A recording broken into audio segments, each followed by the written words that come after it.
Salut petit eucalyptus, aujourd'hui je suis super contente de te retrouver enfin pour la partie 3 de mon vlog Je déménage. Donc j'ai mis un peu de temps à publier cette vidéo, j'en suis désolée, j'avais quelques finitions à faire. Ça sera le dernier vlog et dans cette vidéo je vais te montrer la chambre et la salle de bain. Et la salle de bain ça a été le plus gros changement on va dire de l'appart. Si tu te souviens, je n'aimais pas du tout cette pièce et là en fait limite c'est ma pièce préférée de l'appart. Je m'y sens très bien dans cette salle de bain, du coup j'ai hâte que tu vois les images. Donc c'est parti, je te laisse avec la suite.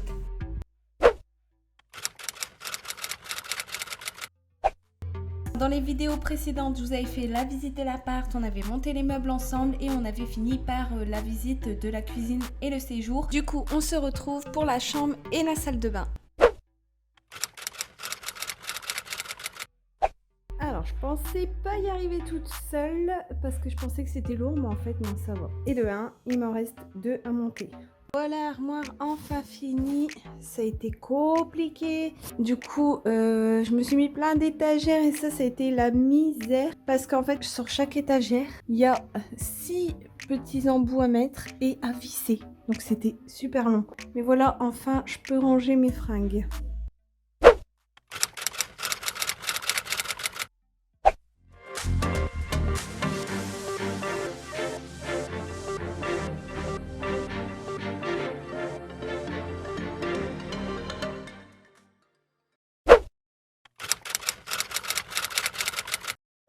Aujourd'hui, je suis super contente parce que j'ai enfin reçu ma commode, donc juste derrière, parce qu'en fait, j'avais pas assez de rangement dans l'appartement et du coup, ma chambre, elle était en bordel, encore avec plein de cartons. Et là, je suis contente, je vais enfin pouvoir ranger la chambre. Donc, je vais monter la commode avec vous. C'est parti. Alors, au niveau de la commode, le gros bémol, c'est déjà que j'ai dû trier les pièces dès le départ. Donc, un gros sachet, ça m'a pris un bon 15 minutes. Ensuite, le plan, il était tellement mal fait. J'ai dû m'y reprendre à plusieurs fois sur certaines pièces et franchement j'en pouvais plus, ça m'a pris au moins 5 heures pour monter cette commode. Là je t'ai épargné plein d'étapes mais voilà, faut le savoir, si tu commandes la commode elle est très galère à monter, je l'avais vu dans les commentaires mais je peux te le confirmer. Au niveau de la qualité elle est pas ouf, faut que je te le dise, à la base j'aurais préféré avoir une commode Ikea mais voilà, ça fait plusieurs mois que j'ai pas eu la possibilité d'aller jusque là-bas, donc bah j'ai craqué, j'ai commandé sur internet. Après elle me dépanne beaucoup, même si elle est pas profonde, j'ai quand même su ranger plein d'affaires. Donc bah on verra le temps que ça tiendra, mais pour l'instant je suis assez satisfaite du résultat.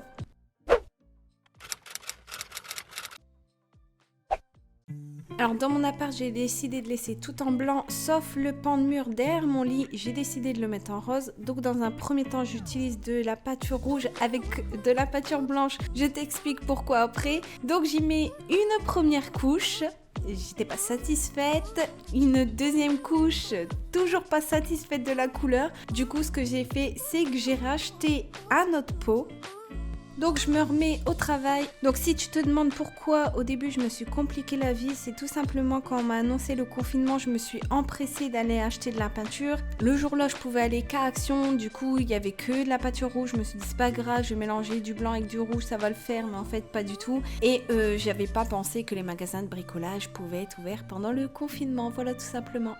On est le lendemain, alors désolée pour ma tenue, mais là j'ai envie d'être à la cool. Oui, je vais garder ma capuche, je suis trop bien avec. Alors du coup, je suis contente de la peinture parce qu'elle tire plus sur le rose bébé, je sais pas si tu vois un peu, genre ça tire plus sur le rose poudré plutôt que le rose guimauve. Donc au niveau de la peinture, ça va, c'est assez uniforme. J'aurai quelques finitions à faire, mais là franchement la flemme, en plus j'aime pas mettre en peinture. Donc pour l'instant je laisse comme ça et bah là je vais raccrocher les petites décos que j'avais mis. Je vous laisse avec les images.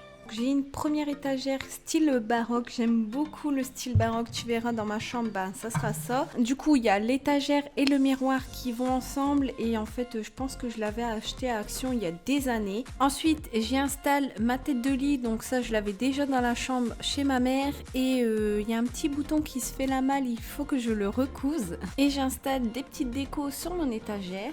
Par contre c'est très compliqué de décorer cette étagère parce qu'il n'y a pas beaucoup d'espace. Donc si vous connaissez des sites où ils vendent vraiment des toutes petites décos, n'hésitez pas à le mettre en commentaire s'il vous plaît, ça m'aiderait.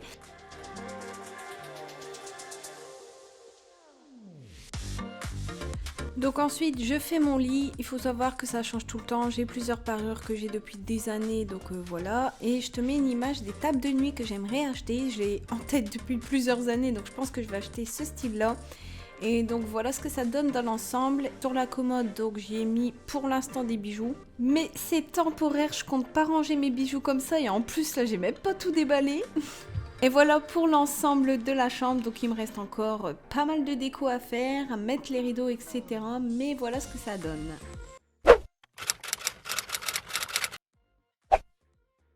Donc je commence par installer un nouveau rideau de douche. Ensuite, je viens habiller le lavabo avec un meuble sous vasque. Et je viens rajouter un meuble de rangement où j'y ai mis une grande plante exprès pour habiller le mur et un petit cadre. Sur le côté, je trouvais que ça faisait vide, donc j'ai rajouté une étagère. Sur la première étagère, donc j'y mets une plante et mes deux pots où je mets mes cotons lavables. Ensuite sur la deuxième, j'y ai mis les produits que j'utilise au quotidien, mon maquillage, etc. Et en dessous, je mets ma chaufferette et ma brosse à dents. J'ai inversé volontairement les étagères pour que ça puisse passer au niveau de mon radiateur et pour que je puisse avoir un rebord pour éviter que les produits tombent tout simplement. Et j'ai retiré l'étagère du bas pour pouvoir y placer ma poubelle et que je puisse l'ouvrir facilement.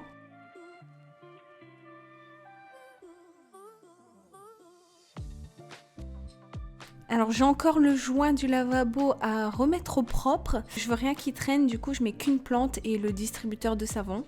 Au niveau du toilette, donc j'ai changé la cuvette et j'ai mis un parfum d'ambiance et une petite plante. Et pour enlever le côté hôpital, j'ai tout simplement mis une guirlande de feuillage. Enfin, je trouve que ça rend assez bien et ça casse le côté hôpital. Dans ma douche, j'ai mis des calbotiers en bambou. Donc c'était censé être imperméable, mais ça ne l'est pas du tout. Ça s'est décoloré. Donc pour éviter que ça pourrisse, il faudrait que je remette du produit dessus. Alors sur mon étagère, j'y mets les produits que j'ai transvidés dans des distributeurs que j'ai customisés avec de la bombe dorée. Et j'ai très peu de produits parce que au niveau des shampoings, j'utilise que shampoing Aromazone ou un shampoing solide. Et au niveau des gels douche, je préfère finir ce que j'ai déjà entamé avant d'en racheter à nouveau pour éviter le cumul et m'encombrer avec trop de produits. Donc là, je te montre le résultat du sol que j'ai fabriqué entre guillemets, customisé je vais dire. Si tu as envie de savoir comment j'ai fait, je te le mets en bonus à la fin de la vidéo. Et donc voilà le résultat final. Donc dites-moi ce que vous en pensez, si je m'en suis bien sortie avec la base que j'avais. Mais honnêtement, c'était la pièce que j'aimais le moins et que maintenant j'aime le plus. Donc voilà. Alors du coup, pour ceux qui se demandent pourquoi j'ai décidé de mettre ces tapis en fait dans la salle de bain, il faut savoir que c'est pas du tout économique, c'est pas rentable du tout. En tout, j'ai acheté 8 ou 9 tapis, donc c'est près de 100 € de tapis, donc comme je te dis, c'est pas rentable. Sauf que pour moi, c'était la meilleure des solutions parce que je pouvais pas mettre du parquet à clipser parce que en fait, la douche, elle est à l'italienne, donc il n'y a pas de batte de douche, donc j'avais peur que ça s'infiltre en dessous du parquet. Donc j'ai préféré mettre des tapis. Au moins, je suis sûre que ça n'abîme pas la salle de bain. Je suis locataire, donc je tiens pas à faire de bêtises. Je trouvais que ça donnait un petit côté sympa à la salle de bain. Après c'est pareil pour l'entretien, c'est pas du tout évident, je dois laver 3 fois au lieu de une parce qu'en fait j'enlève tous les tapis, je frotte le devant et le derrière de chaque tapis et je lave la salle de bain, donc c'est triple travail, mais pour moi c'est un petit sacrifice entre guillemets à faire parce que la salle de bain, voilà, je voulais que ça soit cocooning entre guillemets, avec le sol bleu et tout, style un peu hôpital et tout, ça m'aurait pas plu, donc voilà, j'ai investi comme ça. Donc voilà, c'en est fini pour cette vidéo, j'espère que la vidéo t'a plu. Si la vidéo t'a plu, n'hésite pas à mettre un pouce en l'air, ça me ferait plaisir. Et n'hésite pas à t'abonner, ça me ferait encore plus plaisir.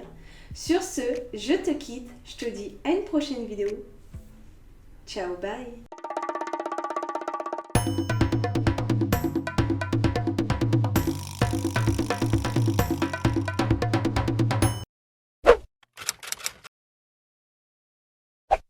Pour le sol, il te faut des tapis de bambou que tu peux avoir à Auchan, Action, Amazon, du fil de pêche et des ciseaux. Donc comme tu peux voir sur le sol, le tapis est trop grand. Donc ce que je vais faire, c'est que je vais le raccourcir. Je vais venir insérer mon fil de pêche dans les bouts de bois pour quand je vais couper l'excédent, tout le tapis ne se défait pas. Donc en fait, dans chaque bout de bois, tu as des petits trous comme ça. Et donc c'est un système de perles, on va dire. Donc tu as juste à passer le fil dans les trous. Une fois que j'ai fait ça, je vais venir couper le fil qui était là avant et je vais retirer toutes les pièces de bois. Je rajoute les petits morceaux de bois pour faire la finition.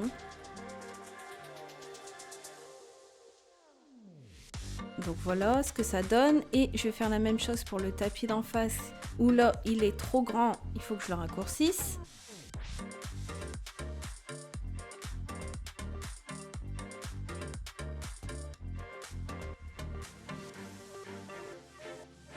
Et pour les autres endroits, il faut que je les agrandisse. Donc, je vais tout simplement recréer un morceau de tapis. Donc, là, il va falloir de la patience. Ça m'a pris plusieurs heures, mais j'adore le résultat. Donc, j'ai tout simplement refabriqué le tapis en passant le fil de pêche dans les bouts de